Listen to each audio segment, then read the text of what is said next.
भंडारा आणि गोंदिया जिल्ह्याला परतीच्या पावसाचा मोठा फटका बसलाय।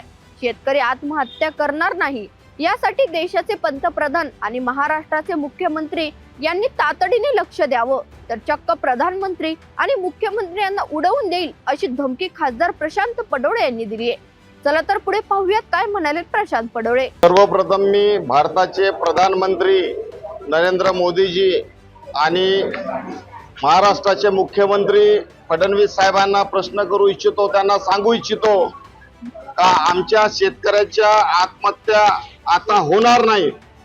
आज अवकाळी पावसामुळे जो नुकसान झालाय, बांध्यातील जो धान उभा आहे तो सुद्धा पाण्याखाली येऊन त्याला कोंब फुटलेले आहेत। तुम्हाला सांगतो पीक विमा 18 रुपये भेटले साहेब। 18 रुपयाला काय होते पीक विमा मध्ये साहेब? धोरण चेंज करा साहेब, आम्ही तर तयार आहोत तुमच्यासाठी। ज्यावेळेस शेतकरी आत्महत्या करणार आहे साहेब, तुम्ही समजा आम्हाला 1 लाख रुपये आमच्या शेतकऱ्याला तुम्ही नाही दिला नाही, आमच्या शेतकऱ्यांचा हक्क दिला नाही साहेब, तर यावेळेस आम्ही आत्महत्या करणार नाही। यावेळेस आम्ही उडवून देऊ साहेब, तुम्हाला उडवून देऊ।